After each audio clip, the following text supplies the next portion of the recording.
Okay now चलें, यहाँ पर डिस्कस हो रहा था the general anatomy of the bone. बता चुके आपको कि bone is one of the 4 tissues in your body. It's a connective tissue. कैसे कनेक्टिव टिश्यू है, क्या उसमें फीचर्स हैं, वो दिखाया। इसकी रिजिडिटी क्यों है, इसकी फ्लेक्सिबिलिटी किस वजह से है, उसके स्ट्रक्चर से हमें अंदाज़ा हुआ। हम यहाँ पे देखने को मिला हमें यहाँ के बोन की रिजिडिटी उसके कैल्शियम साल्ट्स की वजह से है। और कैल्शियम साल्ट्स यहाँ कैसे जमा होते हैं, कैसे यहाँ से स्क्रैप होते हैं, सेल्स कौन से हैं इसके अंदर, इसके क्या फंक्शंस हैं, ओवरऑल आपके बॉडी में इसकी इंपॉर्टेंस क्या है, इनको हमने बैठ के डिस्कस किया यहाँ पर। उसके बाद मैंने इसको क्लासीफाई किया into different types of the bones में। और वहाँ हमने आपको बताया था जो सबसे ज़्यादा you will come across the bone type, it will be the long bone. और लॉन्ग बोन से मुंह से ऐसे निकल रहा था लॉन्ग बोन, तो हम भी ऐसे समझते थे लॉन्ग वो जो लंबे होंगे, शायद जिनकी लेंथ बड़ी होगी। ऐसा नहीं है। उनकी फीचर्स हैं 2 ends and a shaft with the 2 epiphyseal plates also, but in sometimes there can be 1 epiphyseal plate. वो मिनिएचर लॉन्ग बोन्स हैं, जैसे हमने देखे थे फेलिंजीज, मेटाकार्पल्स या मेटाटार्सल्स वगैरह, यहाँ पर डिस्कस किया। फिर शॉर्ट बोन दिखाया आपको। और उसके बाद हम डिस्कस कर रहे थे शायद तीसरा टाइप ऑफ अ बोन, कौन सा, द फ्लैट बोन्स। उनमें भी हमने देखा, उसके फीचर्स देखे। फ्लैट है, फ्लैट होंगे तो ज़ाहिर है बड़ी एरिया घेरेंगे, कैविटी बनाने में काम आएंगे हमें। तो ये तीसरा टाइप था, उसके हमने एग्जांपल्स भी देखे यहाँ पर। अब यहाँ रहे कुछ और टाइप्स हम बोन की देखने के लिए।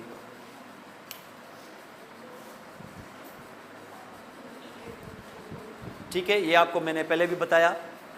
बोन, इस स्ट्रक्चर को चल के देखते हैं और आगे। हमने यहाँ पे दिखाया आपको कि कनेक्टिव टिश्यू है, लेकिन इसके ग्राउंड सब्सटेंस में कैल्शियम साल्ट्स हैं बहुत, जिसकी वजह से इसमें रिजिडिटी है। कैल्शियम साल्ट्स ज़ाहिर है इनऑर्गेनिक सब्सटेंस है, और जो ऑर्गेनिक है वो कोलेजन फाइबर्स हैं। और वो बोन कौन बना रहा है, उसके अपने स्पेसिफिक सेल्स, ऑस्टियोब्लास्ट, लेकिन साथ में उनके साथ ऑस्टियोक्लास्ट भी हैं। क्यों? क्योंकि वो मशीन भी तो चाहिए जो एक्सकेवेट करके पुराने डेब्री को, पुराने मलबे को हटाए ताकि नया बना सके। तो जो पुराना मलबा हटाया जाएगा वो रिजॉर्प्शन कहलाएगी, वो नया डाला जाएगा उसको रीमॉडलिंग कहेंगे। तो remodelling and resorption they both are actually be going together hand in hand. ये साथ साथ चलते हैं। ये बहुत ही डायनेमिक बोन है, इसका रीजनरेटिव पावर किसी भी आर्गन से ज़्यादा है। तो बोन को ऐसे नहीं समझे खामोशी से पड़ा हुआ है, ऐसे कोई मुर्दा पड़ा हुआ है। ये सबसे ज़्यादा लिविंग टिश्यू है। सबसे ज़्यादा का मकसद है कि ये it's a living tissue, highly vascular, highly regenerative.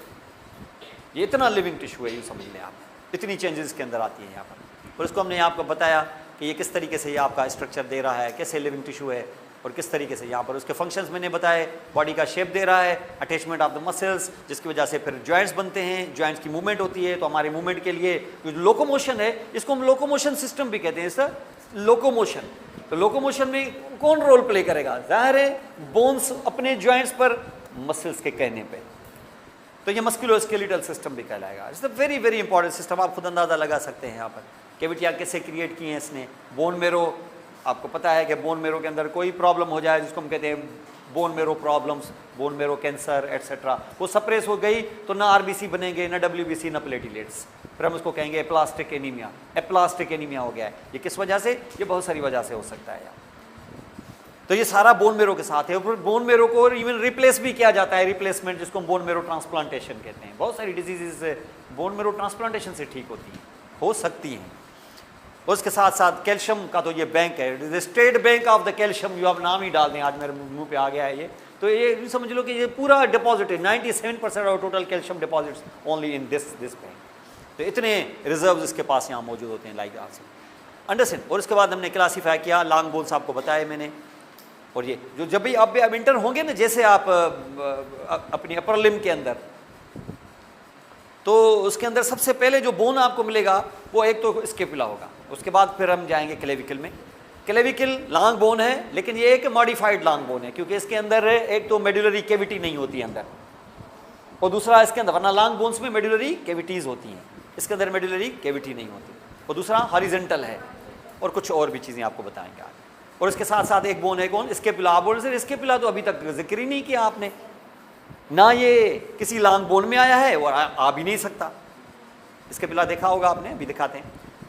तो ना वो लॉन्ग बोन में क्लासीफाई होता है, ना वो शॉर्ट बोन में क्लासीफाई होता है, ना अभी तक के ये फ्लैट बोन में तो थोड़ा सा चलो हो भी जाएगा, लेकिन एज सच फ्लैट बोन में भी नहीं होता इतना।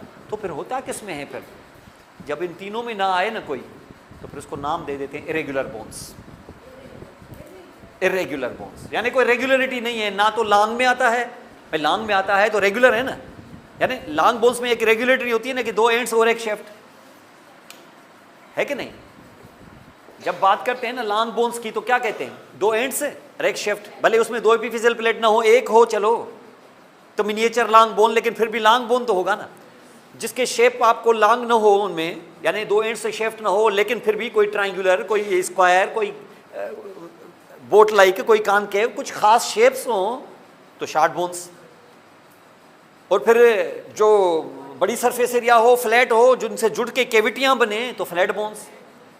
लेकिन इन केविटियों में, इन सारी चीज़ों में इनके नाम ही ना आए तो फिर उनका नाम हो जाएगा इरेगुलर बोन्स। इनका कोई ख़ास शेप भी नहीं, ना 2 एंड्स, ना कुछ किस किस्म की, इस किस्म की चीज़, बिल्कुल इरेगुलर एक अजीब से शेप के साथ बैठे हुए होंगे, ऐसे बोन्स को कहते हैं इरेगुलर बोन्स। और उनमें से एक है ये हिप बोन। आपने देखा होगा हिप बोन का मैं क्या मतलब, मैं क्या, हालांकि वो जुड़ के कैविटियां बना रहा है, लेकिन हिप बोन के अंदर, ये हिप बोन कोई नाम ही नहीं है, hip bone is not a bone.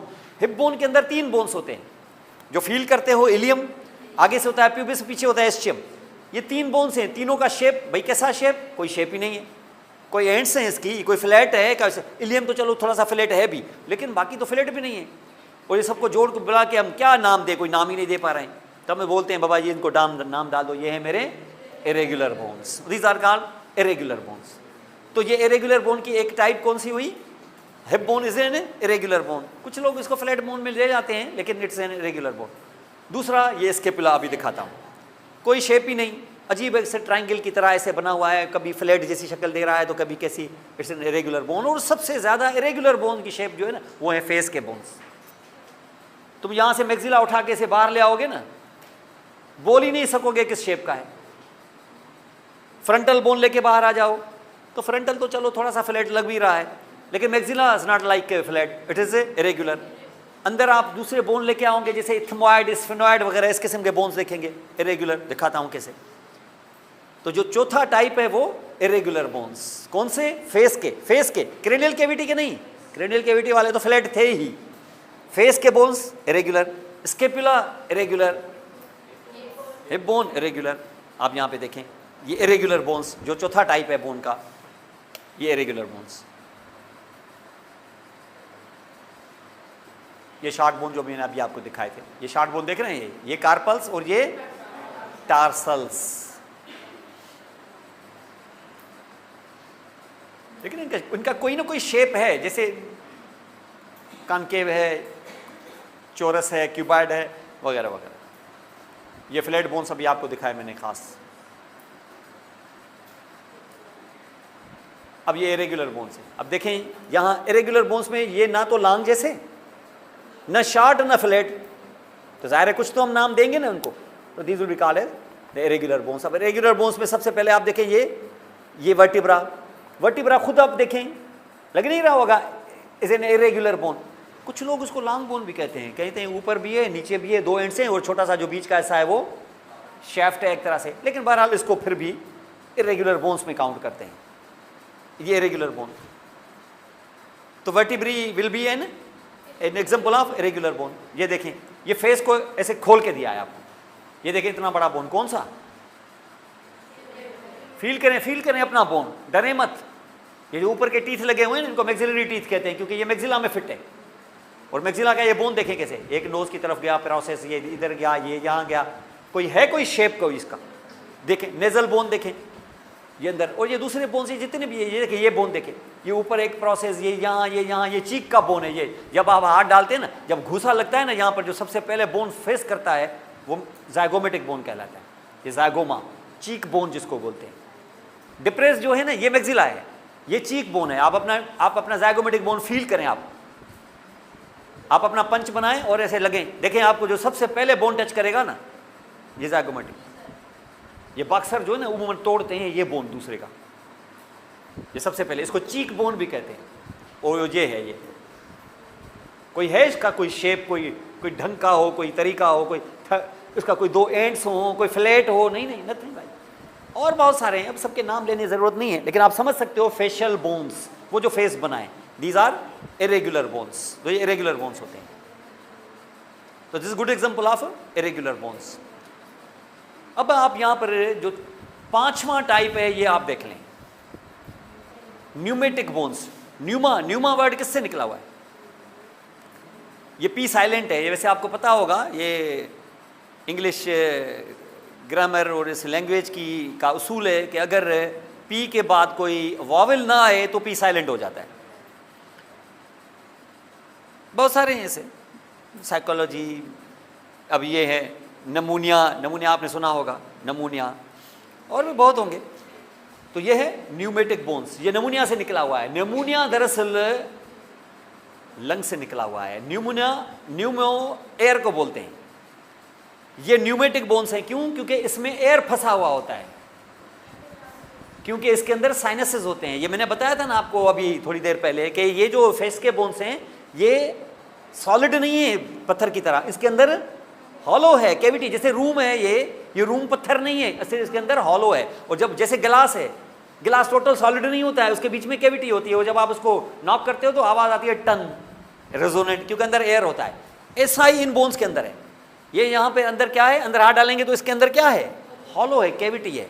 और कैविटी में क्या फंसा हुआ है, एयर फंसी हुई है। इसलिए ऐसे बोन्स को जिसके अंदर कैविटियां होती हैं और उसके अंदर एयर फंसी हुई होती है, ऐसे बोन्स को कहते हैं द न्यूमेटिक बोन्स। क्या कहते हैं? और इसका एक ही एग्जांपल है, और कहीं होते ही नहीं है न्यूमेटिक बोन्स, और कहीं एयर होती ही नहीं है सवाए फेस के कुछ बोन्स में। और उसमें से एक सबसे बड़ा जो न्यूमेटिक बोन है वो मैक्सिला है। दूसरा न्यूमेटिक बोन आपका ये फ्रंटल बोन है, और ऐसे ही एक दो अंदर की तरफ भी है। सबके नाम लेने की जरूरत नहीं है, लेकिन ये फेशियल जो बोन्स होते हैं आपके, ये होते हैं। These are called pneumatic bones. और इनके फायदे आपको बताया ना, स्कल को लाइट करना, हल्का बनाना, उसके साथ साथ वॉइस को रेजोनेंस देना, क्योंकि इसमें पानी भर जाए जुकाम की वजह से तो आवाज़ डल हो जाएगी आपकी। और उसके साथ साथ ज़ाहिर है एयर को कंडीशनिंग करना, वो जो अब बाहर से ठंडी एयर आएगी अंदर पहुँचते पहुँचते इसकी गर्मी से वार्म हो जाएगी और आपका गला खुश्क नहीं होगा। मुंह से एयर लेंगे ना, जब भी ओरल ब्रीदिंग करते हैं तो गला खुश्क हो जाता है, नोज से लेते हैं तो नहीं होता। वजह एक तो गर्म होना इसका, और दूसरा उसके अंदर कुछ ह्यूमिडिटी शामिल हो जाना, ह्यूमिडिफाई हो जाना। लेकिन साइनस का काम क्या है, एयर कंडीशनिंग इफेक्ट, मतलब उसको वार्म करना। ये न्यूमेटिक बोन कहलाते हैं। तो long bones, short bones, flat bones, irregular and then pneumatic bones. अब आ जाएं आप छठे और आखिरी टाइप पे, sesamoid bones. Sesame, sesamoid, seed like, बीज की तरह एक बोन है ये, सिस्मॉइड बोन। ओआईडी जब भी आ जाए ना, ओआईडी एनाटॉमी में जब भी आ जाए, इसका मकसद है कि उस जैसा लुक अलाइक ओआईडी। जैसे एक वर्ड है, बहुत सारे ऐसे वर्ड है, जैसे एक वर्ड है स्फिनोइड, ठीक है ना, जैसे वर्ड है स्फिनोइड, स्फिनिक्स जैसा। जैसे वर्ड है एक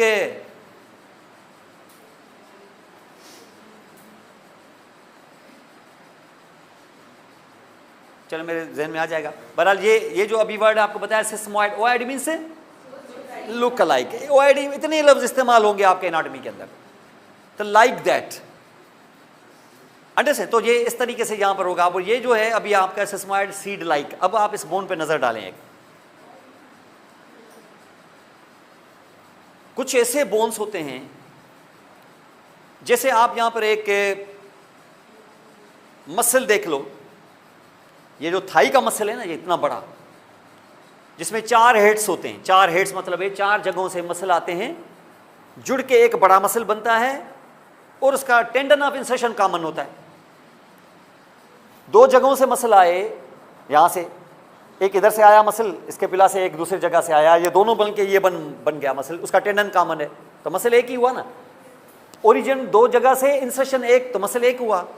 ओरिजिन भी 2, इंसर्शन भी 2, तो फिर ये तो 2 मसल हो गए।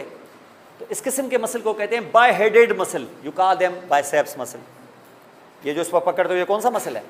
क्यों कहते हैं इसको बाइसेप्स? आगे चल के आप देखेंगे इसको, क्योंकि इसके दो हेड्स होते हैं, दो मुंह होते हैं इसके। एक ओरिजिन यहाँ से लेता है एक जगह से, दूसरा ओरिजिन जहाँ से, दोनों मिलके एक कॉमन बेली बनाते हैं, उसका फिर कॉमन टेंडन होता है। तो मसल एक ही होता है, लेकिन उसके मुंह होते हैं दो। सांप के दो मुंह होते हैं, बॉडी एक होती है तो एक सांप बोलते हैं, दो मुंह की वजह से उसको दो सांप नहीं बोलते।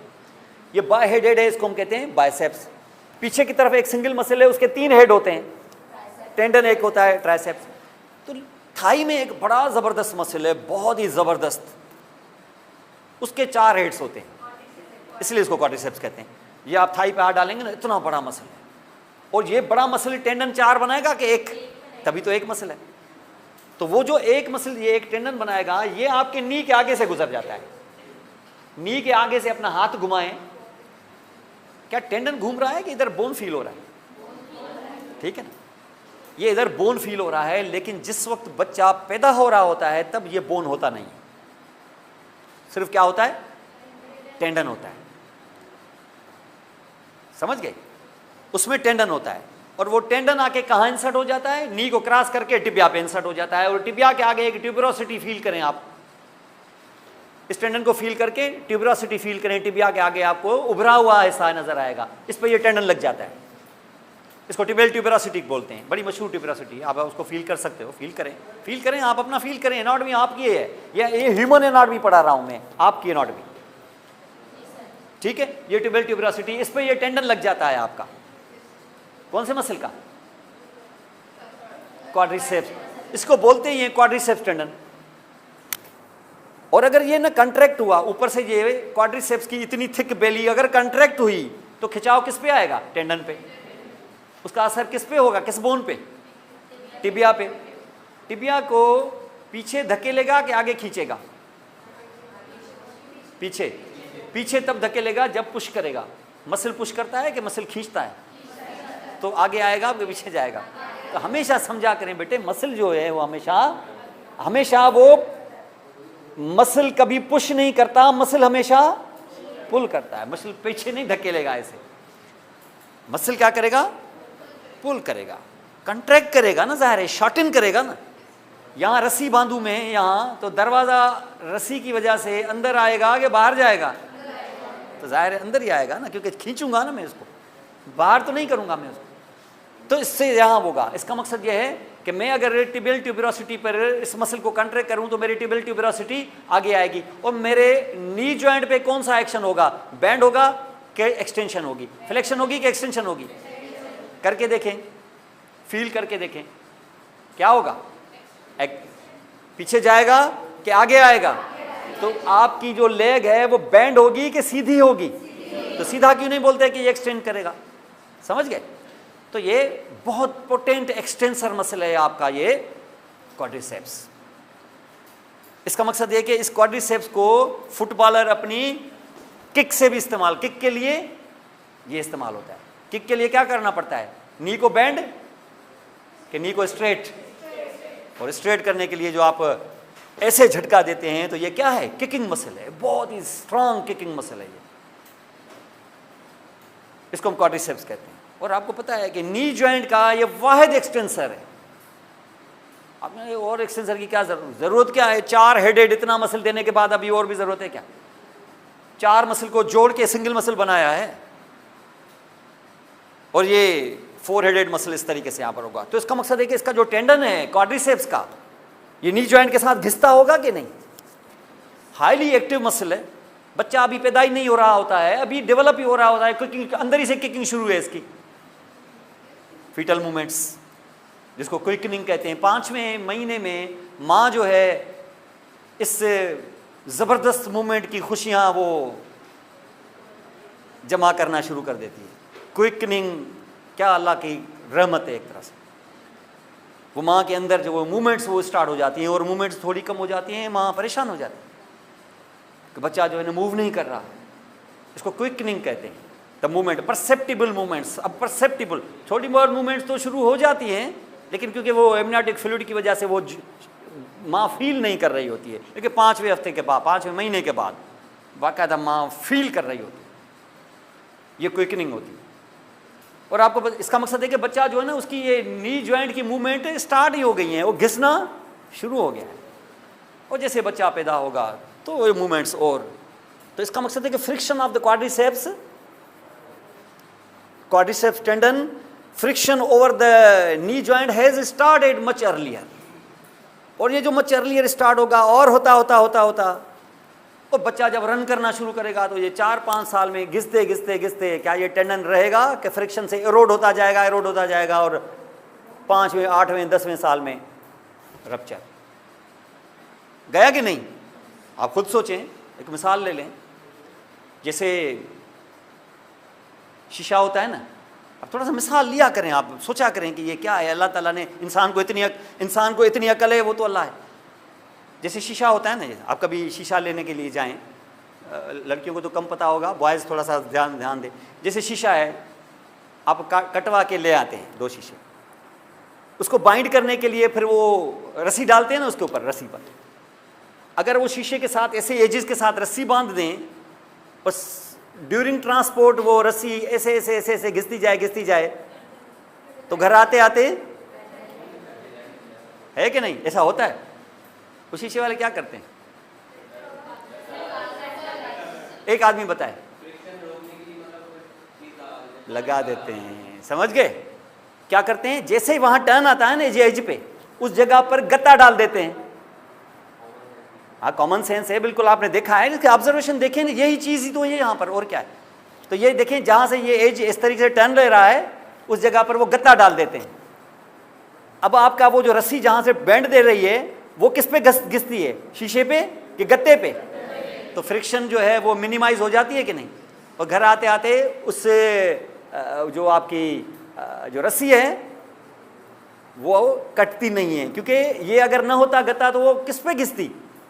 शीशे के शार्प एज पे घिसती, और इस तरीके होते होते वो रप्चर हो जाती। नेचर ने यही काम यहाँ किया है। आपसे कैसे, यहाँ कौन सा गत्ता डाला है? कोई सख्त सी चीज़ डाली है। कैसे? जब ये फ्रिक्शन होती जाएगी तो ये टेंडन क्या है? कनेक्टिव टिश्यू है ना, या मसल टिश्यू है? आपको पता है मसल टिश्यू तो वो बीच की बेली है, तो ये जो इंसर्शन का टेंडन है ये कनेक्टिव टिश्यू है। तो ये टेंडन कनेक्टिव टिश्यू है, तो ये घिसते इस टेंडन के सेंटर में आस्ता आस्ता इस टेंडन का सेंटर जो है वो टेंडन न रहते हुए कार्टिलेज में कन्वर्ट होना शुरू हो जाएगा, जो थोड़ा सा सख्त तो होगा, टेंडन से तो सख्त होगा। यानी ये आपका टेंडन है, ये घिस रहा है।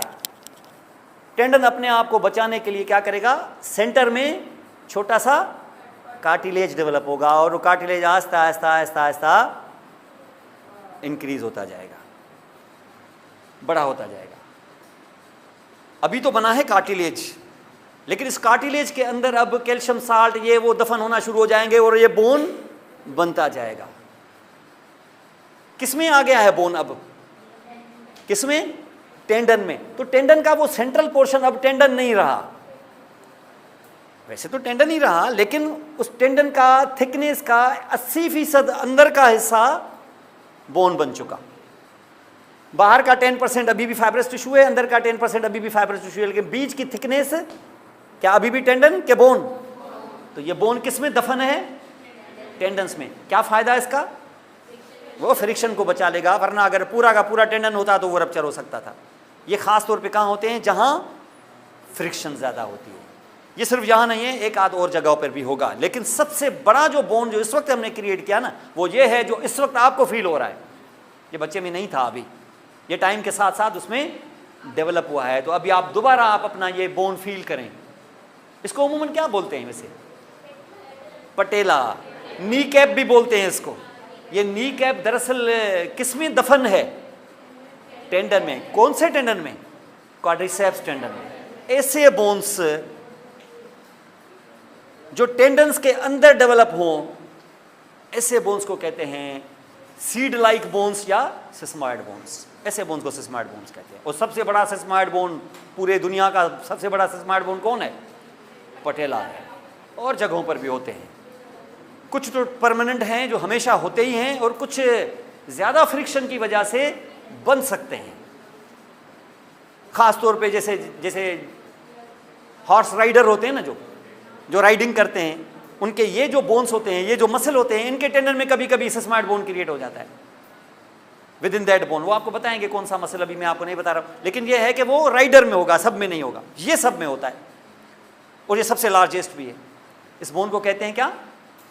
सीड लाइक और सिस्माइड बोन, और इसका अब नाम है एग्जाम्पल कौन सा? पटेला। तो इसको हम पटेला कहते हैं। देख लें पटेला को, ये सिस्माइड बोन छठा और लास्ट टाइप ऑफ बोन है। ये देख रहे हैं आप, ये ऊपर से कौन सा मसल आ रहा है?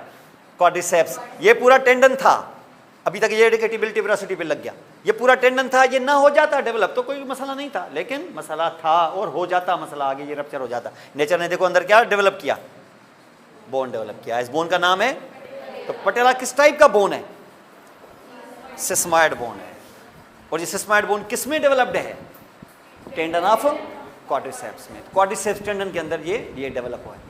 अब जो क्वाड्रिसेप्स टेंडन के अंदर डेवलप है, तो ये कौन सा टेंडन है? Quadriceps tendon. और ये कौन सा टेंडन है? ये भी क्वाड्रिसेप्स टेंडन है, लेकिन क्योंकि ये पटेला के बाद शुरू होता है, इसलिए इसका नाम पड़ जाता है पटेलर लिगामेंट। वरना patellar ligament is the last part of which tendon? Quadriceps tendon, लेकिन हम इसको कहते हैं पटेलर लिगामेंट, तो इसको हम पटेलर लिगामेंट कहते हैं। तो these are actually very important यहाँ पर। तो इसका काम क्या है? इसका काम है कि ये फ्रिक्शन को रोके और उसको स्ट्रेंथ दे यहाँ पर, अदरवाइज आपको ये प्रॉब्लम कर सकता है।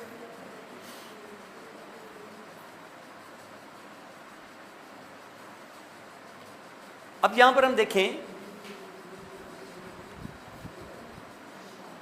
ये एक आम जो लॉन्ग बोन होता है, जो आप अमूमन करते हैं, जिसकी दो एंड से एक शेफ्ट आपने देखा, उस आम जो लॉन्ग बोन है उसका स्ट्रक्चर, ग्रास स्ट्रक्चर देखने में कैसे आपको नजर आता है? यहाँ पर देखें, यहाँ से ये पूरा बोन देख रहे हैं ना, ये अपर एंड है, ये लोअर एंड है, ये शेफ्ट है, ये पूरा का पूरा बोन जो इस वक्त मैं आपको दिखा दे रहा हूं ना,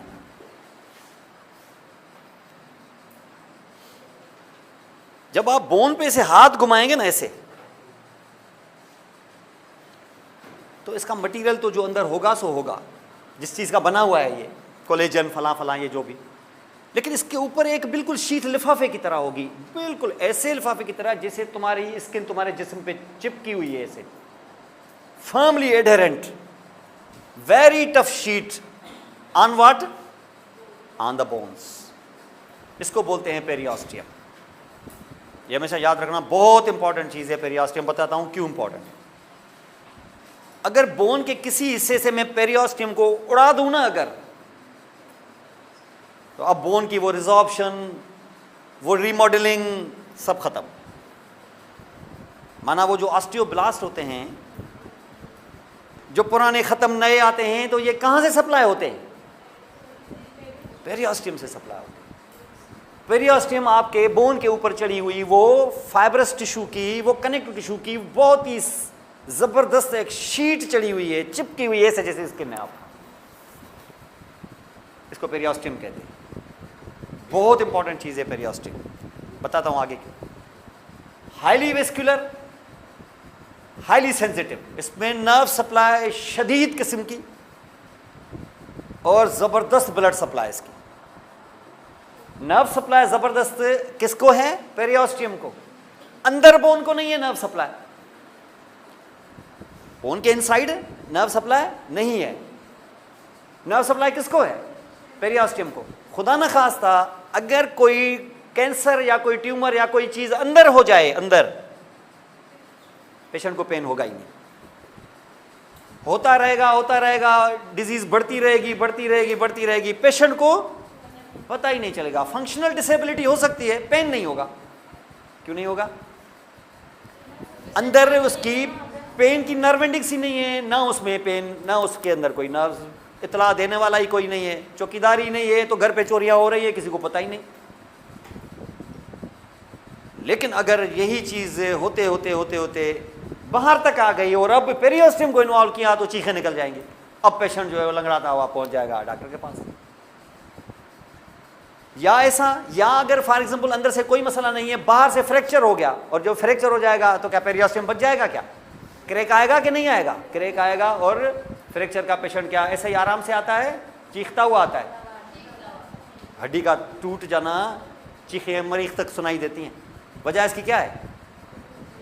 जबरदस्त नर्व एंडिंग्स होती हैं, पेरियोस्टियम को, और ऐसे जरा सा ना क्रैक आ जाए, हेयरलाइन फ्रैक्चर ही हो जाए, निशान ही आ जाए, चीखें निकल जाती हैं। वजह huge and dense population of the nerve endings in periosteum, और ब्लड सप्लाई तो बड़ी जबरदस्त है इसको। तो पेरियोस्टियम के बारे में ये आपको पता होना जरूरी है। अब ये पेरियोस्टियम किस चीज का बना हुआ है? कनेक्टिव टिश्यू है, किस चीज का बना हुआ होगा? इतना फर्म और स्ट्रांग है, तो फाइबर कौन से होंगे इनके पास? Collagen fibre. तो इसमें कोलेजन फाइबर्स है, और ये कोलेजन फाइबर्स इसको यहां बाइंड करके रखेंगे इसके साथ, ठीक है। अब ये देखिए, ये क्या चढ़ा हुआ है इसके ऊपर? क्या चीज? पेरियोस्टियम। ये क्या हो रहा है? ये सब पेरियोस्टियम पेरियोस्टियम पेरियोस्टियम, ऐसा नहीं है। पेरियोस्टियम यहां तक है, एंड्स पर नहीं है पेरियोस्टियम। आप सर एंड्स पर नहीं है तो फिर पेरियोस्टियम क्या यहां आके खत्म हो गया? बिल्कुल खत्म हो गया। यहां के बाद पेरियोस्टियम नहीं है, तो क्या करेंगे? यहां तक पेरियोस्टियम है, उसके बाद पेरियोस्टियम को मैं यहां से उड़ा दूंगा। ये पेरियोस्टियम समझ लो कि है पेरियोस्टियम, लेकिन अब उसका नाम पेरियोस्टियम नहीं है। क्या बोन पर चढ़ा है कि बोन से हट गया? अभी भी और हट गया, और हट गया, और नया बोन आ गया, फिर पेरियोस्टियम। तो ये वाला जो हिस्सा है बोन पर लगा है कि बोन से हट गया? किसको सराउंड कर रहा है? किसको? ज्वाइंट्स को। तो ये जो पेरियोस्टियम के बाद जो मैंने चीजें हटा दी ना, तो वो जो ज्वाइंट को कवर कर रहा है, इसका नाम है कैप्सूल। समझ गए? इसका मकसद ये है कि कैप्सूल ऊपर और नीचे किसके साथ कंटिन्यूअस? पेरियोस्टियम के साथ। तो ज्वाइंट वाली जगह पर इट बिकम्स कैप्सूल। किस चीज का? वही फाइब्रस टिश्यू। तो पेरियोस्टियम फाइब्रस नहीं है क्या? वो भी फाइब्रस टिश्यू। उस जगह थोड़ा थिक होगा तो it will be a capsule. तो लॉन्ग बोन्स के एंड्स पर पेरियोस्टियम नहीं होता। उस जगह पर पेरियोस्टियम किस में कन्वर्ट हो जाता है? कैप्सूल में कन्वर्ट हो जाता है, साइनोवियल जॉइंट्स में। और उसके साथ आपको पता है कि उसके बाद ऐसे मैंने कर दिया, अंदर जॉइंट स्पेस क्रिएट हो गई, या आर्टिकुलर सरफेस पे मैंने हाइलाइन कार्टिलेज लगाया, बाकी जगह पर मैंने साइनोवियल मेम्ब्रेन लगाई, अंदर कैविटी क्रिएट हो गई, उसमें साइनोवियल फ्लूइड आ गया, और तुम्हारा साइनोवियल जॉइंट क्रिएट हो गया। तो कैप्सूल समझा ना आपने? पेरियोस्टियम और कैप्सूल का क्या सिलसिला है यहां पर। अब दूसरी चीज देखें, क्या पेरियोस्टियम को मैं इस शेफ्ट से क्या उतार सकता हूं? ऐसे क्या? कैप्सूल से तो उतर गया ना, यानी यहां से तो उतर गया और कैप्सूल बन गया। यहां से तुम हटा नहीं सकते। ऐसे नहीं जैसे स्किन है, तुमने ऐसे हटा दिया, ऐसे ऐसे कर दिया, ये उतरेगा नहीं यहां से। बिल्कुल ऐसे जैसे वॉलपेपर चिपका हुआ होता है ना, ये ऐसे चिपका हुआ होगा। कौन चिपका के रखेगा इसको? ये क्या चढ़ा हुआ है? ये क्या है? पेरियोस्टियम। ऐसे हटाएंगे, हटेगा नहीं। क्यों नहीं हटेगा? किस चीज का बना हुआ है ये? खुद कोलेजन फाइबर्स वगैरह। ये कोलेजन फाइबर्स में से बहुत सारे फाइबर्स ऐसे होते हैं जो ये ऐसे अंदर ऐसे जाते हैं, ऐसे, यानी ये ऐसा है और ये फाइबर ऐसे अंदर जाते हैं, और अंदर जाके किसको पकड़ लेते हैं? बोन को, जिस पे ये चिपका हुआ है। और जिन फाइबर्स के साथ ये चिपका हुआ है लाइक दिस, जो कहां से आए? पेरियोस्टियम के डीपर सरफेस से आए, और किसको पकड़ लिया? बोन के अंदर के फाइबर्स को, कोलेजन को पकड़ लिया। ऐसे फाइबर्स को कहते हैं शार्पीज फाइबर्स। अब यहां बोर्ड है नहीं, इस वजह से मैं लिख नहीं रहा हूं, लेकिन शार्पीज फाइबर्स कहते हैं जो पेरियोस्टियम को अंडरनीथ बोन के साथ फर्मली फिक्स करते हैं। वो खुद कोलेजन फाइबर्स होते हैं, उसको शार्पीज फाइबर्स कहते हैं। SHARPEY', शार्पी नाम है साइंटिस्ट का, शार्पीज फाइबर्स। तो डेफिनेशन पूछी जा सकती है, क्वेश्चन आ सकता है, the fibres firmly anchoring the periosteum with the underlying bone, they are called, नीचे 5 आपको ऑप्शंस देने को, उनको हम कहेंगे शार्पीज फाइबर्स। ये कोलेजन के बने हुए शार्पीज फाइबर्स होंगे अंडरनीथ यहाँ से, जैसे यह देख रहे हैं ना, ये अंडरनीथ यहाँ पर शार्पीज फाइबर्स। अब जो पेरियोस्टियम है उस पर नजर रखें। पेरियोस्टियम बहुत इंपॉर्टेंट चीज़ है, अभी बताता हूँ कैसे। अगर आप देखें ये पेरियोस्टियम, अब देखें ये बोन है, ये टोटल बोन है, ये बाहर क्या है, ये पेरियोस्टियम है। ये देख रहे हैं, पेरियोस्टियम में 2 लेयर्स होते हैं। एक लेयर तो ये बाहर वाला है, ये देखें, इसको आउटर लेयर कहते हैं। एक जो इससे अंदर है ये, उसके बाद तो फिर बोन आ गया खुद, ये जो बोन आप देख रहे हैं। तो this will be actually the outer layer और ये इनर लेयर। जो आउटर लेयर है ये तो टोटल फाइब्रस है, और जो इनर लेयर है ये सेल्यूलर है। इसमें सेल्स हैं। कौन से cells? Stem cells. Stem cells का मकसद है कि ये स्टॉक पड़ा हुआ है यहां पर, और ये स्टेम सेल्स क्या करते हैं, ये हमेशा माइटोसिस से डिवाइड हो रहे होते हैं, और जैसे जैसे डिवाइड हो रहे होते हैं तो ये 1 लाख पड़े हैं तो 2 लाख हो जाएंगे, और 2 लाख होंगे तो ये फिर 4 लाख हो जाएंगे, और उन्हीं में से कुछ सेल्स को यहां सप्लाई किया जाएगा कि जाओ जाके बनाओ ऑस्टियोब्लास्ट। और खुद क्या करेंगे, खुद रुके रहेंगे, डेवलप होते रहेंगे, ऑस्टियोब्लास्ट की सप्लाई मिलती रहेगी पूरी जिंदगी तुम्हें, और कभी भी यहां इन सेलों में कभी भी कमी नहीं आएगी, क्योंकि ये भी खुद भी डेवलप हो रहे हैं। ये स्टेम सेल्स होते हैं। इसका मकसद है कि ऑस्टियोब्लास्ट जहां से कोलेजन बनेगा, जहां से ऑस्टियोसाइट्स बनेंगे, जहां से ब्राउन सब्सटेंस बनेगा, आएगा किधर से? कैचमेंट एरिया कौन है? या ये जो पूरी इंडस रिवर है, इसका पानी कहां से आता है? ग्लेशियर से। तो कैचमेंट एरिया कहां है? उधर है। तुम्हारे लद्दाख में से ग्लेशियर को अगर कट कर दिया जाए तो तुम्हारी ये नदियां सारी सूख जाएंगी। जिनकी खूबसूरती है किस वजह से? उस वजह से। तो ये जो आपने इतने खूबसूरत बोन देखे हैं, ये किस वजह से हैं? ऑस्टियोब्लास्ट की वजह से। वो आया किधर से है? ये है वो ग्लेशियर। कौन? Cellular layer of your periosteum. और इसमें बहुत सारी ब्लड वेसल्स ये सब कुछ जाएंगी, और ये आपका पेरियोस्टियम इस देखिए यहां से आता है। असल सप्लाई इधर से आती है, यहां से सप्लाई आ रही है। इसका मकसद ये है कि मैं अगर इस पेरियोस्टियम को किसी वजह से तोड़ दूं, टुकड़ा उड़ा दूं, तो ये बोन रहेगा कि ये बोन खत्म, सप्लाई खत्म। तो periosteum is actually important for this point of view. कहीं पर भी किसी बोन की अगर कोई गड़बड़ हो जाती है ना, अगर कहीं कोई आपका हिमरस जो है वो उसका इतना मसला हो गया कि बोन ही खत्म हो गया, अब तुम नया बोन डेवलप करना चाहते हो उधर, क्या किसी का बोन लेके यहां डालोगे कि पेरियोस्टियम लगाओगे तो बोन डेवलप हो जाएगा? समझ गए? तो तुम अपना ही कहीं से पेरियोस्टियम उतार के इधर लगाओगे। बोन नहीं उतारते हैं, पेरियोस्टियम उतार के यहाँ ले आते हैं और बोलते हैं कि हमने कर दिया बोन ट्रांसप्लांट। ये बोन नहीं करते, क्या करते हैं? पेरियोस्टियम। क्योंकि वो पेरियोस्टियम का आउटर के inner,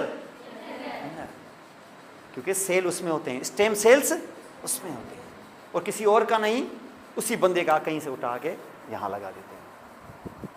it is the periosteum which is the most important thing here like this also। तो पेरियोस्टियम को ऐसे नहीं समझा ऊपर लिफाफा चढ़ा हुआ है, असल मटेरियल तो अंदर है। अंदर वाला मटेरियल यहीं से आता है, क्योंकि असल सप्लाई ऑस्टियोब्लास्ट की इधर इनर सेल से है। ये देखिए इनर और आउटर आपको बता रहा है, और उसके बाद फिर तो ये बोन आ ही गया। अब जो बोन आप यहाँ पे देखेंगे, एक लॉन्ग बोन, तो जैसे ये बोन लॉन्ग बोन देखेंगे ना, तो सबसे पहले आपको ये आउटर साइड नजर आएगी, इसको कार्टेक्स कहते हैं। और जैसे जैसे आप अंदर चलते जाएंगे इसको मेडुला कहते हैं। उसके बाद तो कैविटी आ जाएगी, यानी आप ऐसे करेंगे ना अगर, तो सबसे पहले पेरियोस्टियम, उसके बाद कार्टेक्स, उसके बाद मेडुला, और अंदर कैविटी, मेडुलरी कैविटी। और उसी में होता है वो क्या क्या क्या उस दिन क्या बोला जाए कि अच्छा सा लफ्ज़, मेरे अपनी लैंग्वेज का अच्छा सा लफ्ज़, गूदा, वो इसके अंदर होता है। इसी को कहते हैं बोन मैरो। देखो आप, मैं आपको बता दूं, आपकी अजमत आपकी वजह से होगी, आपके कॉपी करने की वजह से नहीं होगी। जैसी भी हो ना, आपकी जो आपका जो नाम होगा ना, आपकी ओरिजिनलिटी की वजह से होगा। आप गिटार पकड़ के आप कभी भी अजीम नहीं बन सकेंगे दुनिया में। गिटार आपसे बहुत अच्छा बजा लेते हैं वो, क्योंकि ये जो इंस्ट्रूमेंट है ये उनका है, वो उस पे होंगे। आप गिटार, मुझे आप बताओ पाकिस्तान का कोई बहुत अजीम गिटारिस्ट कोई नाम हो कोई, लेकिन यहाँ आप पाकिस्तान का कोई अजीम अलगोज़ा नवाज, अलगोज़ा जिसने बजाया वो हैं, वो दुनिया भी मानती है उनको। ओरिजिनलिटी से। आप अंग्रेजी गाना गा के आप अंग्रेजों को या दुनिया को मुतासिर नहीं कर सकते। आपकी ओरिजिनलिटी क्या है? नुसरत फतेह अली दुनिया में मशहूर क्यों हुआ? क्या अंग्रेजी गाने गा के हुआ? क्या अपने अपने इंडिजिनस अपने आर्ट की वजह से। उन्होंने देखा कि ईस्ट के अंदर ये आर्ट है, ये कहता है ये इसको तो ये तो बहुत बड़ी चीज़ है, और उसने नाम पैदा किया वहाँ पर अपनी ओरिजिनलिटी की वजह से। बाकी ये आप अंग्रेज़ों के साथ अंग्रेज़ी में कितना मुकाबला करेंगे मुझे आप बताएं? उनके साथ नहीं कर सकेंगे मुकाबला। अपने आप को ऊपर उठाओ ताकि वो तुम्हारी लैंग्वेज के साथ तुम्हारा मुकाबला करने आए। देखें नाम इससे पैदा होंगे। ये नहीं कि हम उनकी कॉपी करके हमें उनकी कॉपी करके उनकी ओरिजिनल लैंग्वेज के साथ कितना मुकाबला करेंगे। अंडरस्टैंड? तो ये चीज़ यहाँ पर आप देखें कि ये पूरा का पूरा क्या है इसके अंदर, मेडुलरी कैविटी के अंदर ये। तो इसका मकसद ये हो गया कि पेरियोस्टियम के बारे में बहुत नॉलेज होनी चाहिए आपको। बहुत का मकसद है कि इतनी होनी चाहिए कि आप समझ सकें। ये फाइबरस कवरिंग है, समझ में आ गया? 2 लेयर हैं इसके के नहीं, और इसके जो असल सेल्स हैं जो ऑस्टियोजेनिक सेल्स हैं, ऑस्टियोजेनिक जो ऑस्टियोजेनेसिस करें बनाएं सेलों को, वो बाहर के अंदर के सेल्यूलर लेयर अंदर स्टेम सेल्स वही तो हैं, और वो डिवाइड होते रहेंगे और उन्हीं से मिलता रहेगा आपको। यानी लोग पैदा होते रहेंगे, उन्हीं में से फौजी भी बनते रहेंगे। तो ये आपको इस तरीके से ये मिलता रहेगा। तो आउटर जो है वो एसेल्यूलर है और इनर जो है वो सेल्यूलर है। तो ऑस्टियोजेनिक कौन है? इनर है। और उसके बाद जो पेरियोस्टियम यहाँ पर देखा कि अंडरलाइंग इससे बोन के साथ चिपका हुआ है bye means of the fibres. कौन से? शार्पीज फाइबर्स। और यही शेफ्ट पे चलते जब एंड्स पे आ जाएगा तो क्या अभी भी चिपका हुआ होगा कि वहां कैप्सूल में कन्वर्ट हो जाएगा? समझ गए? ये हमेशा याद रखा करें और समझा करें और बनाएं आप उसको क्वेश्चन। आप फर्स्ट ईयर में हैं ना, आप फर्स्ट ईयर से जो अभी जो सेकंड सेमेस्टर का बैच अभी जो एग्जाम दे रहा है उसमें से 1-2 बच्चियां जो है ना उनके ड्राइंग बहुत ज़बरदस्त है उनकी। मैंने एक दफ़ा आके देख लिया, वहाँ पर ही वो जो डायग्राम देखा वो उधर से कलर डायग्राम बना रही थी, और इतना ज़बरदस्त कि अभी ये जितनी भी किताबें वगैरह जो मैंने लिखी हैं ना यहाँ पर, तकरीबन हर रीजन पे लिखी हुई है मेरी, तकरीबन 11-12 किताबें हैं, लेकिन उनकी जितने भी डायग्राम्स हैं ना वो हमने स्नेल से लिए हुए हैं। टेक्स्ट हमने चेंज किया हुआ है, वो तकरीबन ओरिजिनल है, लेकिन डायग्राम्स जो है ना वो हमने स्नेल से लिए हुए हैं। वो स्नेल से लेने की वजह से जब मेरे पास पब्लिशिंग कंपनी जब आई और उन्होंने कहा कि ये बुक्स आप हमें कॉपीराइट दें और हम इसको, तो जब डायग्राम उन्होंने देखा वो बोला कि डायग्राम जो है ना वो लिफ्ट किए हुए हैं स्नेल से और उनका कॉपीराइट हो जाएगा। हमारी जो कंपनी है वो इंटरनेशनल मकसद है कि 10-12 कंट्रीज़ में बुक्स जो है ना वो डिस्ट्रीब्यूट करती है। डायग्राम्स जो है ना ये आप ओरिजिनल हमें दें। अब डायग्राम एनाटॉमी में इतने होते हैं कि उसके लिए टाइम चाहिए, उसके लिए एक्सपर्ट चाहिए, वो जो डायग्राम्स बनाए। तो इतने सालों से ये किताबें ऐसे ही पड़ी हुई हैं, मकसद है कि वो पब्लिशर हो, और मुझे भी इतना टाइम नहीं मिल रहा है। मुझे लास्ट टाइम सिर्फ उस फर्स्ट ईयर के पेज में आके मुझे अंदाज़ा हुआ कि ये 2 बच्चियाँ ऐसी हैं जो इन सारी किताबों के डायग्राम मुझे ओरिजिनल बना के दे देंगी। और फिर मैंने उनको ऐसे बोला कि मैंने कहा ये जैसे जैसे आपका ये नया रीजन हो जाए तो नए रीजन में जो आप डायग्राम बनाते हैं मैं आपको पेपर दे दूंगा, उस पर डायग्राम बना के आप मुझे दें। अब क्योंकि एग्ज़ाम बहुत करीब था तो मैंने उनको ज़्यादा इंगेज नहीं किया इस चीज़ में। मैंने कहा फ़िलहाल आप अपने एग्ज़ाम दे जाओ, अभी जो आएंगे आप 3rd सेमेस्टर में जो स्टार्ट होगा हेड एंड नेक, वहाँ से डायग्राम्स मुझे आप बनाना देखें। वो बोलेंगे हम दूसरे भी आपको बना के दे देंगे अपर और लोअर लिम्ब के। मैंने कहा नहीं, फ़िलहाल वो नहीं, फ़िलहाल जो रीजन आप कर रहे हैं उसके मुझे दें। मैं देखूंगा कि कौन से पेपर पर, प्रेस वाले से पूछेंगे कि कौन से पेपर पर ये बनाने चाहिए जो मुझे फिर प्रेस में भी काम आ जाए। तो मोस्ट प्रॉबेबली वहाँ उनकी बड़े अच्छे डायग्राम है। कोशिश करके आप डायग्राम्स बनाया करें। अगर अच्छी ड्राइंग है, नहीं भी है तो कोई मसला नहीं, स्केच बना दो जिसमें आइडेंटिफाई करवा दो कि ये चीज़ फलां है, ये चीज़ फलां है। अगर छोटा सा डायग्राम बना लोगे तो कोई मसला नहीं है इसके साथ। कोई ज़रूरी नहीं है कि इतने लेवल के डायग्राम्स हो, कोई ज़रूरी नहीं है। तो फिर ये प्लस पॉइंट है आपका। यहाँ पर ये देखें, ये कंटिन्यूसली इस तरीके से यहाँ पर आपको, और इसके साथ ये जो पेरियोस्टियम है इसके नीचे क्या है? बोन है। बोन का कौन सा हिस्सा? मेडुला के कार्टेक्स, पेरिफेरी को कार्टेक्स, तो कार्टेक्स के साथ यहाँ पर ये मौजूद मिलेगा यहाँ पर आपको। और इसकी नर्व सप्लाई और ब्लड सप्लाई बहुत ज़बरदस्त। तो इसके फौरन बाद क्या आ जाएगा? बोन। बोन का कौन सा हिस्सा? कार्टेक्स। तो ये कार्टेक्स का ये बोन यहाँ पर आ गया। अब ये कार्टेक्स यहाँ पर आ गया, और ये कार्टेक्स आप यहाँ पे देख रहे हो, बोन ये इज अ कार्टेक्स, और जैसे कार्टेक्स खत्म हो गया तो अंदर क्या आ जाएगा भाई, कैविटी, मेडुलरी कैविटी, जिसमें बोन मेरो भरा हुआ है, is a medullary cavity. Medullary cavity में जब बच्चा पैदा हो रहा होता है तो ये जो मेडुलरी कैविटी है, लॉन्ग बोन्स की जो मेडुलरी कैविटी है, या हर जगह जहां भी बोन मेरो अवेलेबल है, all bone marrow everywhere it is red bone marrow. क्या है? It's red bone marrow. Red bone marrow का क्या मतलब है? रेड बोन मेरो का मकसद है कि it is an active bone marrow and everywhere blood cells are being synthesised, they are being formed. हर जगह, फुट से लेके हर जगह पर बोन मेरो आपको मुसलसल WBC RBC प्लेटलेट दे रहा है, बच्चा जैसे पैदा होता है ऐसे। दिस का रेड बोन मेरो।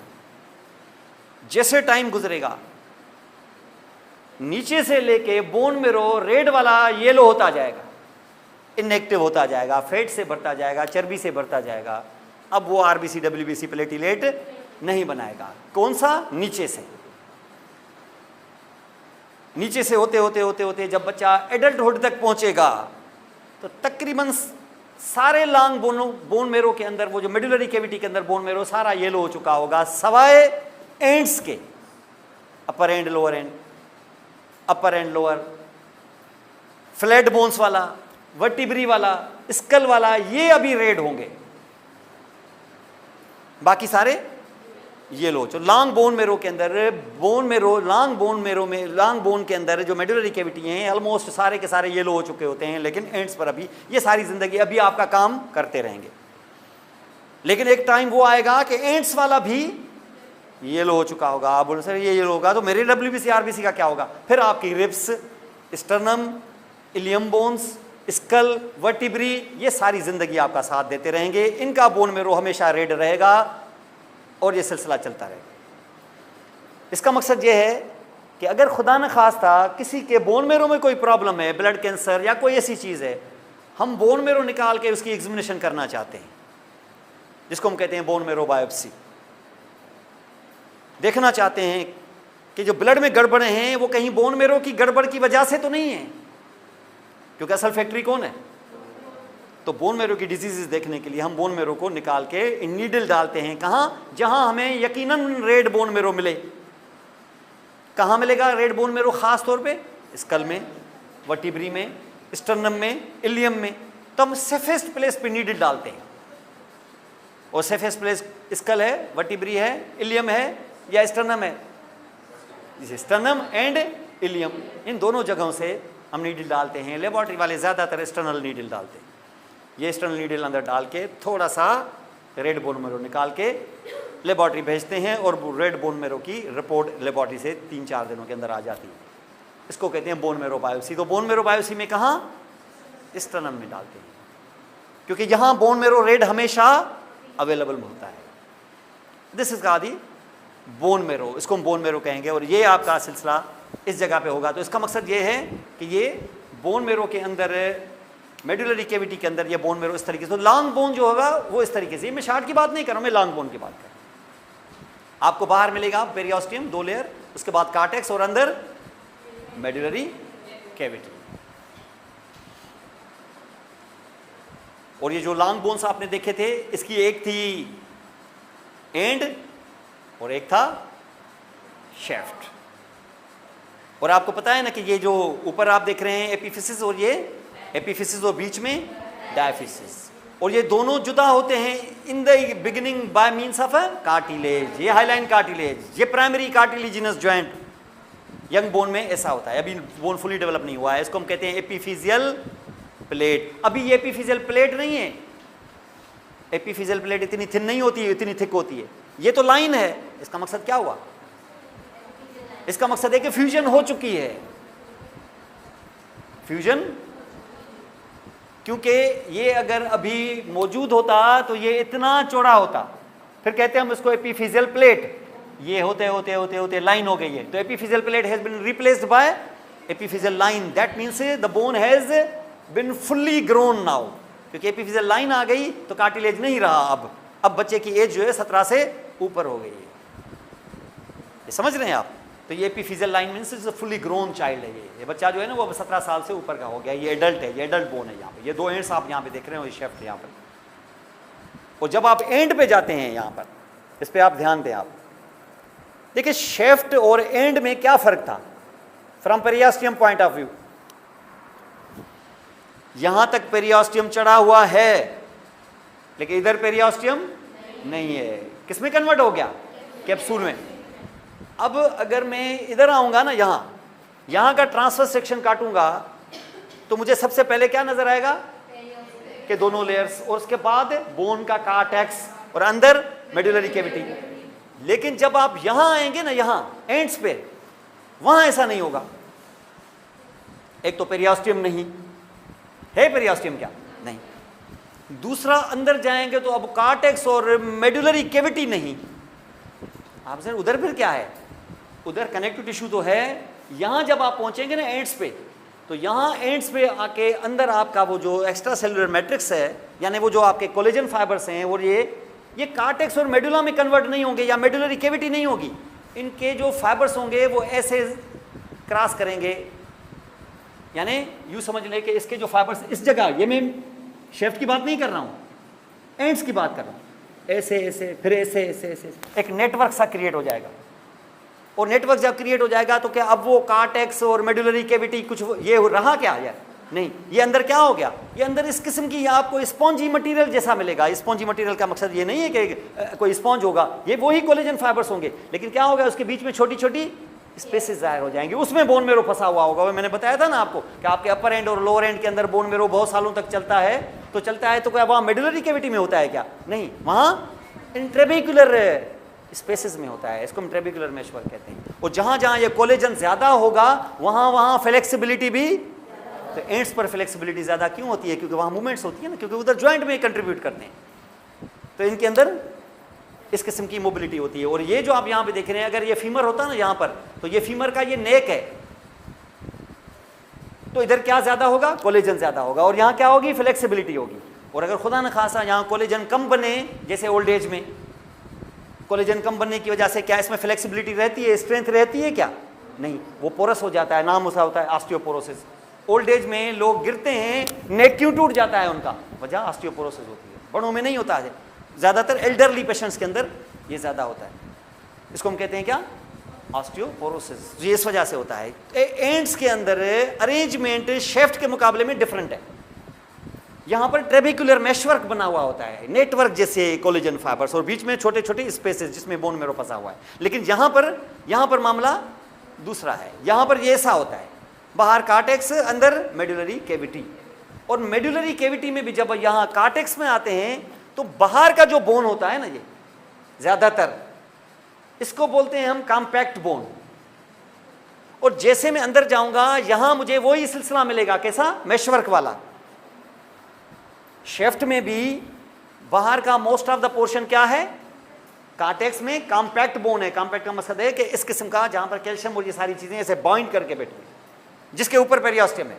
लेकिन अंदर जैसे जैसे जाएंगे तो आखिरी वाला ऐसा क्या होगा? मेशवर्क होगा। ऐसे ही मेशवर्क जैसे एंड्स में दिखाया था।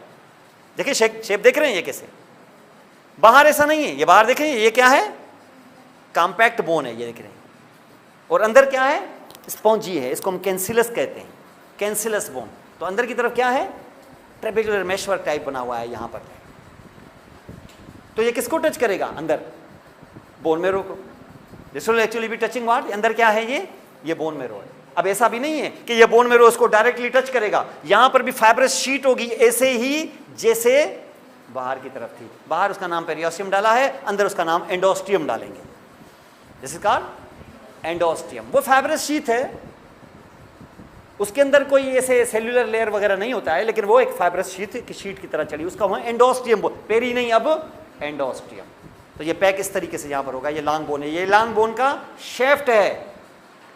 तो इसका मकसद है कि ये कॉम्पैक्ट जो बोन है ये एंड्स पे नहीं होते, ये पेरियास्टियम एंड्स पे नहीं होते, मेडुलरी कैविटी एंड्स पे नहीं होती। तो इसका मतलब एंड्स का स्ट्रक्चर इसके मुकाबले में डिफरेंट होता है। तो ये मेडुलरी कैविटी अभी आपको दिखाई मैंने, this like this also, 2 ends ये देख लिया आपने। Parts of young bone young bone में तो उसका नाम पड़ेगा यहाँ पर एपिफिसिस और डायफिसिस। एपिफिजियल प्लेट अभी यहाँ पर लाइन हो गई है, एपिफिजियल लाइन हो गई तो इसका मकसद है कि ये ग्रो हो चुका। अब एपिफिजियल प्लेट नहीं है, अब लाइन आ गई, प्लेट खत्म, ये बंदा अब लीनियर ग्रोथ नहीं करेगा, अब इसका कद नहीं बढ़ेगा। अब ये एपिफिजिस आपने देखी, ये एंड्स है, ये डायफिसिस का शेफ्ट। अब देखें ये क्या है, एपिफिजियल लाइन, समझ लो प्लेट है, अभी ग्रो हो रहा है, ठीक है, ये ग्रो हो रहा है। अब ये ग्रो होके क्या करेगा, लेन देन करेगा, लंबा होगा ना बोन, ये लेंथ बढ़ेगी ताकि कद बढ़े उसका। तो ये जब बोन बनाएगा, ये कार्टिलेज जब बोन बनाएगा तो बोन किस में ऐड करेगा, एंड में कि शेफ्ट में? एंड में करेगा। एंड बढ़ता जाएगा कि शेफ्ट बढ़ता जाएगा? एक तरफ से कि दोनों तरफ से? तो थोड़ा इधर से, ठीक है, थोड़ा एक तरफ से, थोड़ा दूसरे तरफ से। इससे क्या होगा, इससे हाइट बढ़ती जाएगी, हाइट बढ़ती जाएगी और एपिफिजियल प्लेट आस्ता आस्ता आस्ता आस्ता कम होती जाएगी और एक वो जगह आएगी कि वो लाइन बन जाएगी, एपिफिजियल लाइन। तब तक 16 साल हो चुके होंगे, अब उससे ज़्यादा लीनियर ग्रोथ नहीं होगी। बच्चियों में 13 साल हो चुके होंगे या 14 साल हो चुके, इससे ज़्यादा उनकी हाइट अब नहीं बढ़ेगी। समझ गए? ये सारी सिलसिले इसी जगह पर आपको यहाँ पर मिलते हैं। अब ये जो बोन एड हुआ है कहाँ से,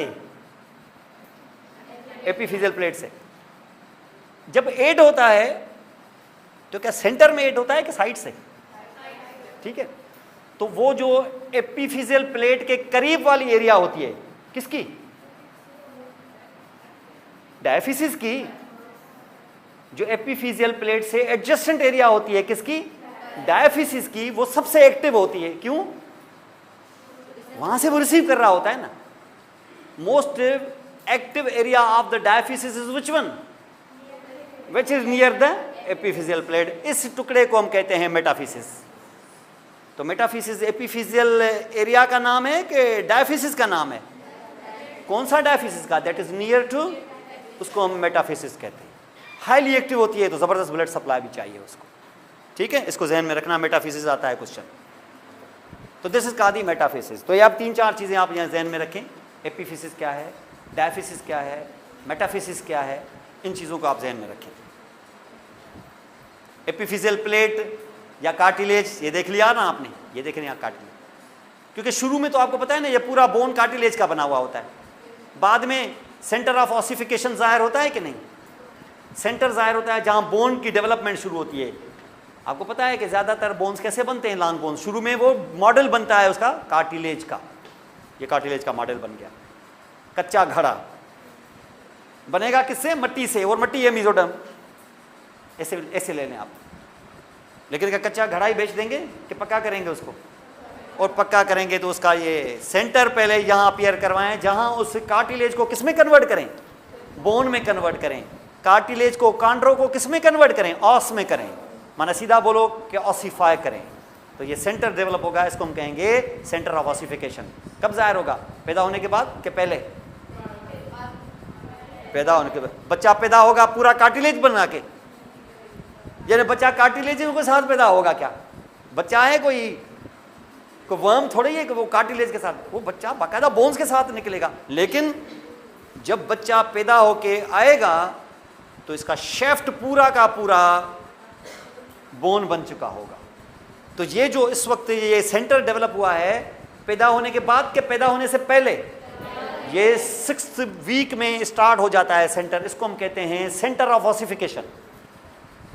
बर्थ से पहले के बर्थ के बाद? तो ये बर्थ से पहले होने की वजह से इसको कहते हैं प्राइमरी सेंटर ऑफ ऑसिफिकेशन। तो शेफ्ट में जो सेंटर ऑफ ऑसिफिकेशन होता है वो बर्थ के बाद के बर्थ से पहले? तो बर्थ से पहले। तो ये बर्थ से पहले ये पूरा बोन बन चुका होता है ये सेंटर। लेकिन एंड्स अभी कार्टिलेज होती है। तो बच्चा जैसे पैदा होगा, एक्सरे लोगे, ये टुकड़ा बोन आएगा, ये टुकड़ा जाहिर ही नहीं होगा। क्यों? क्योंकि वो कार्टिलेज है। आपसे ये कार्टिलेज ही रहेगा? नहीं, ये बोन बनेगा। तो इसका मकसद है कि इसमें भी सेंटर ऑफ ऑसिफिकेशन जाहिर होगा। तो ये जाहिर होना शुरू हुआ है, लेकिन कब? बर्थ से पहले कि बर्थ के बाद? इसको बोलते हैं सेकेंडरी सेंटर ऑफ ऑसिफिकेशंस। तो एपिफिसिस में जो सेंटर ऑफ ऑसिफिकेशन जाहिर होते हैं वो कब? बर्थ के बाद। और शेफ्ट में जो जाहिर होता है वो बर्थ से पहले। इसको हम सेंटर ऑफ ऑसिफिकेशंस कहते हैं।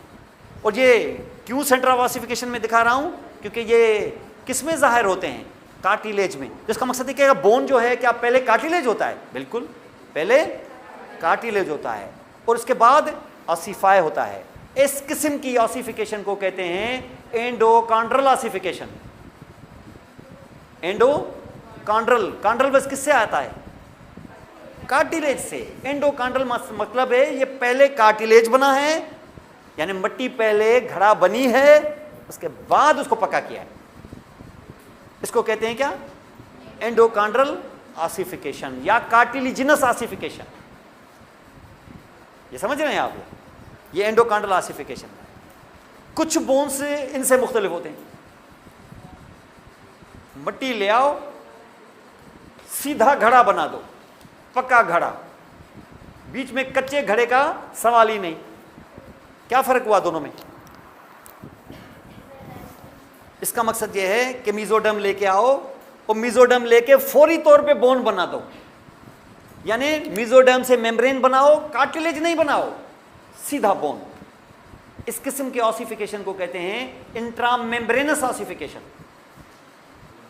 ये कब बनती होगी? जाहिर है बर्थ से पहले ही, क्योंकि हमें बहुत जल्दी जो है ये स्कल के बोन्स, ये सारे बोन्स ये कहां से आते हैं? इंट्रामेम्ब्रेनस ऑसिफिकेशन से।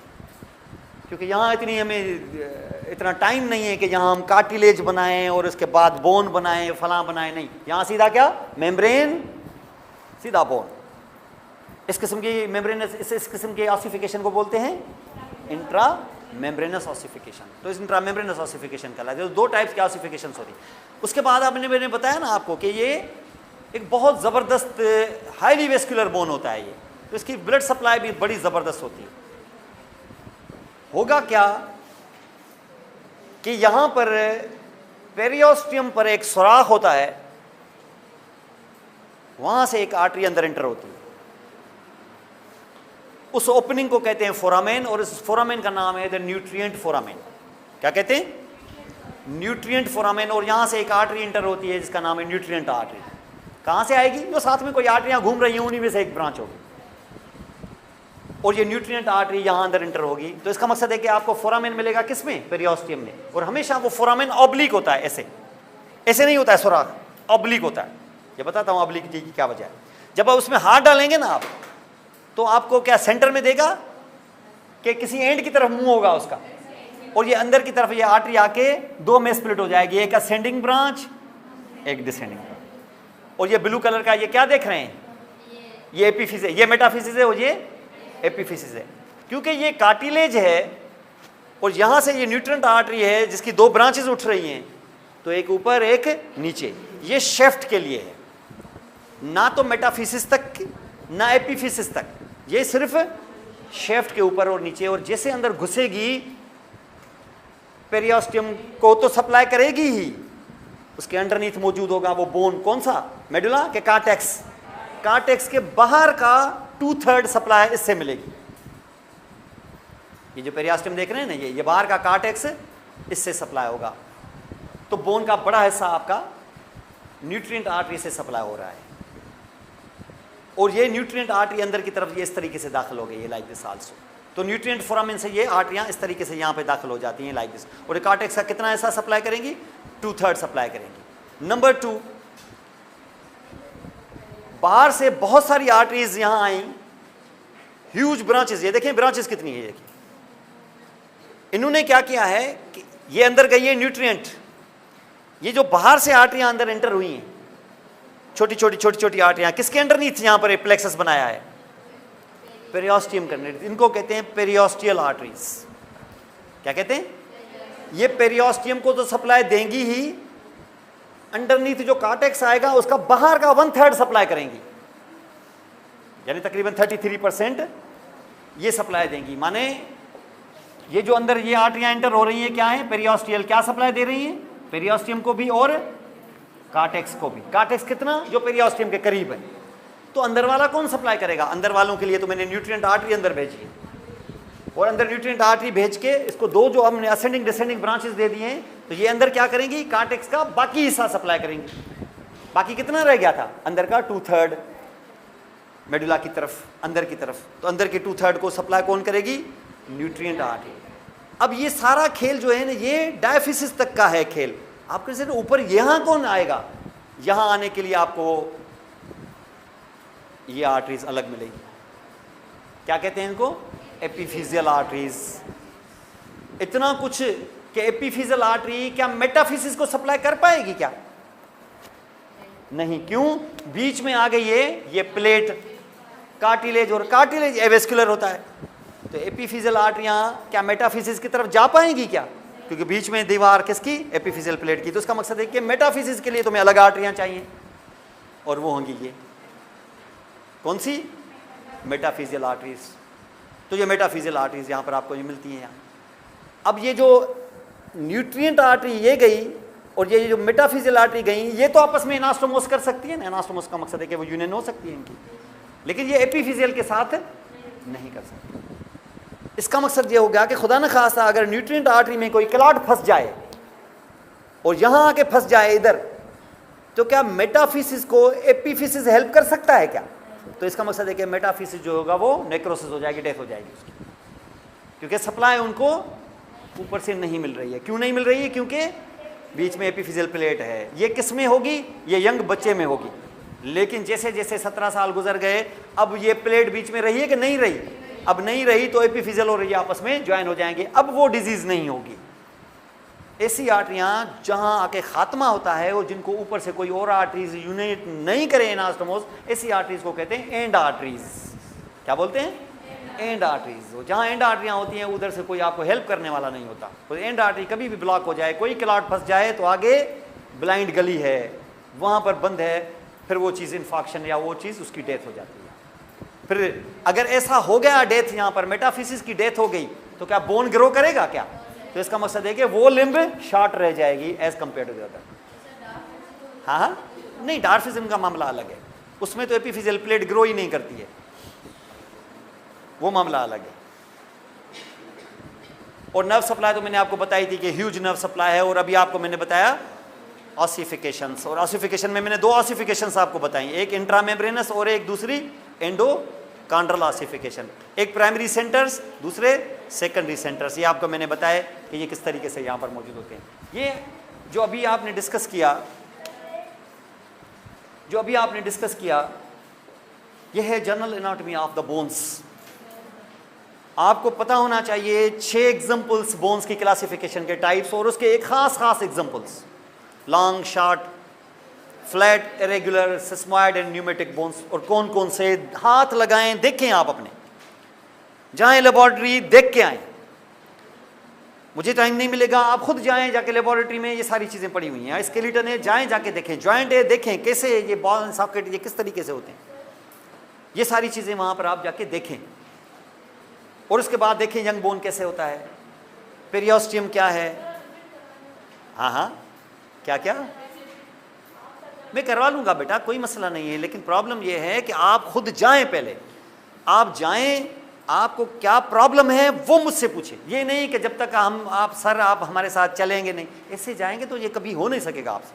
आप जाएं, आप मैं आपको बताऊं कि ऑल ओवर द वर्ल्ड ये जो आपको पढ़ाया जा रहा है ना, ये बिलीव करें दुनिया भर में कहीं नहीं है।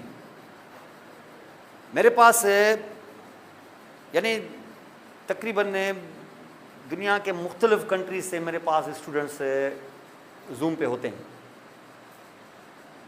लास्ट टाइम मेरे पास एक कैमरून आइलैंड की एक स्टूडेंट थी, वो मेरे साथ कनेक्ट हुई।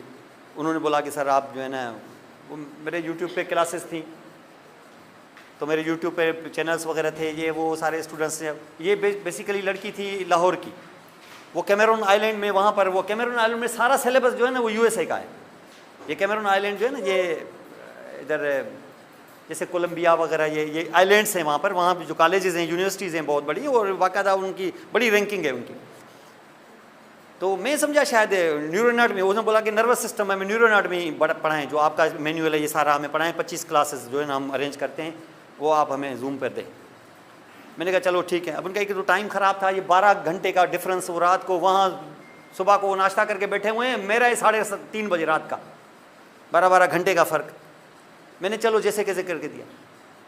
अब वो मुझे ये बोल रहे थे कि सर ये टॉपिक्स जो निकल कर आए गए। मैंने कहा चलो उसकी आप पावर पॉइंट भेजो। कैन यू बिलीव कि एक दिन में उसने मुझे कोई 12 पावर पॉइंट्स भेजे, ये आज हुआ है। मैंने कहा हाउ इज इट पॉसिबल कि ये 12 लेक्चर्स एक दिन में हुए होंगे? बोला 12 लेक्चर्स क्या हुए हैं सर ने ऐसे जल्दी जल्दी 3-4 उसने समझा दिए, हमें सिर्फ उसने व्हाट्सएप कर दिया कि ये घर पढ़ लेना। ये स्टडीज़ हैं, वहाँ पर स्टूडेंट को खुद करना होता है, ये एडल्ट स्टडी है। आप यहाँ आए हैं ना, आप एडल्ट्स हैं, स्टूडेंट टीचर एक एक चीज़ नहीं पढ़ाएगा आपको, ओवरऑल 5 मिनट के अंदर ये पढ़ा के आपको व्हाट्सएप पे भेज देगा कि ये जाके घर पढ़ के आ जाओ, जो मुश्किल हो वीकेंड में इसकी मैं डिफ़िकल्टी सॉल्व करा लूँगा। वो कराए ना कराए, और इससे एग्ज़ाम आएगा। मैं आज आपको अगर फॉर एग्जांपल यहाँ पर 5-10 मिनट ये बोन की क्लास दे के बोन मसल और फलां पे 4 पावर पॉइंट्स दे दूँ कि ये हो गया, कल के दिन तो मेरी FIR कटवा देंगे आप कि ये सारे तो बकवास कर रहे हैं, ये कहाँ हुआ है। ये होना उसको बोलते हैं जिसमें एक एक पॉइंट, वो जिसने उस दिन मैंने 2-3 छोड़ी हैं वहाँ पर, वो आ गए ये सर ये तो हुआ ही नहीं है। भाई नहीं हुआ तो पढ़ लो तुम। नहीं पढ़ कैसे, हम कैसे पढ़ेंगे? हम पढ़ेंगे कि हम आपको किस लिए किसकी तनख्वाह दे रहे हैं? कि आप पढ़ना आपको है, मुझे पढ़ना है, आपको नहीं पढ़ना। यहाँ इतने नखरे हैं स्टूडेंट्स के, उधर वो कहाँ से बेचारी गई है। मैं शुरू में समझाया 2nd ईयर 3rd ईयर की कोई MBBS की स्टूडेंट है, मुझे बताती है कि मुझे यहाँ 15 साल हो गए आए हुए। यहाँ मैं इंटर के बाद फ़ौरन यहाँ आई हूँ, इस वक्त मैं MD कर रही हूँ, मैंने पोस्ट ग्रेजुएशन भी कर ली है, MPhil भी मैंने किया हुआ है। यहाँ पर मैं MD की स्टूडेंट हूँ यहाँ पर। बाद में मुझे पता चला 12 क्लासेस के बाद कि शी वाज MD, उसकी एज थी मेरा ख्याल कोई 30 ईयर्स के प्लस। उसने पोस्ट ग्रेजुएशन भी किया हुआ था, MBBS के 6 साल भी उसने वहीं किए हैं। तो वो कह रही थी कि यहाँ शुरू से ही स्टडी ऐसे ही होती हैं, वहाँ पर अमेरिका में हर जगह पर ऐसे स्टडी हो। स्टूडेंट खुद भेजे। देखें, मैंने कहा कि जाएँ लेबॉर्ट्री में जाके देखें, जैसे आप चलें मेरे कंधे पे होके जाए। मैं अगर नहीं चलूंगा तो वो स्केलेटन भाग जाएगा क्या? जाएं, वो खड़ा होगा उधर ही। और आपको तो बहुत सारी एडवांटेजेस हैं, सोशल मीडिया खुला हुआ है, जो चीज़ आपको दिमाग में होती है, लॉन्ग बोन डाल दें यूट्यूब पर, पूरा लॉन्ग बोन आ जाएगा। यहाँ पे समझाया गया, मेरी वीडियो भी होगी, ये वो भी, बुक भी पहले से ही दे दी आपको, इतनी सपोर्ट। उसके बाद इसकी पावर पॉइंट भी दे दूंगा, वीडियो भी आ जाएगी शाम तक, साथ में आपके पास। इससे ज़्यादा आप अंदाज़ा लगाएं। वो बहुत सारे स्टूडेंट मेरे ऐसे होते हैं, वो बोलते हैं सर हमारा वक्त जो है हमारे पेरेंट्स के साथ कम, आपके साथ ज़्यादा गुजरता है। आज 6 क्लासें देख ली तो 7 घंटे तो आपके साथ जो हैं हम लोग, वहाँ पर भी 2 घंटे आपके साथ गुजार के आए हैं, 7 घंटे आपकी क्लासें बैठ के हमने देखी हैं, तो तकरीबन मोस्ट ऑफ द टाइम तो हम लोग आपके साथ गुजारते हैं। तो कहने का मकसद है कि हम इतना आपके साथ होते हैं, लेकिन आप कुछ खुद भी तो मूव करें। कोच चाहे आसमान से कहीं मरीख से आ जाए, पिच पे खेलना खिलाड़ी को है, ये मैं आपको बता दूं। वो जब खेलना आपको है तो आप चलिए ना, जाएं तो सही, ठीक है ना, जाएं आप स्केलेटन के साथ जो है ना, वो आप थोड़ा सा इंटीमेसी दिखाएं। आप देखने आपका मसले खुद ही हल हो जाएंगे, वरना ना हो हल तो हम बैठे ही हुए हैं। लेकिन जाएं आप खुद, वरना आप इंतज़ार करेंगे ना, बिलीव करें आप बैठे ही रहेंगे। फिर जब वार्डों में जाएंगे, इंतज़ार ना करो कि टीचर आएगा, कभी नहीं आएगा, सवाल ही पता नहीं होता। हाँ जाएंगे ना, उसके पास ये मसला है, इनकार नहीं करेगा, इसलिए वो पूरी कोशिश करते हैं कि कोई आए ही ना हमारे पास। और आप इस इंतज़ार में हैं कि आएंगे सर, वो सर कभी नहीं आएंगे, सर का दिमाग नहीं घुमा हुआ है कि एक तरफ जाएंगे, कभी नहीं आएगा। खुद जाएं, खुद करें आप उसको, क्योंकि आप बच्चे नहीं रहे, छोटे बच्चे नहीं हैं कि हाथ से पकड़ के आपको लिखना सिखाएंगे। जाएं आप खुद, वो जो मसला है उसके लिए हम बैठे हुए हैं, कोशिश करें आप, ठीक है ना? ठीक है, चलें ठीक है। अब आप थोड़ा सा गैप करें तो फिर एक टॉपिक और उठाते हैं।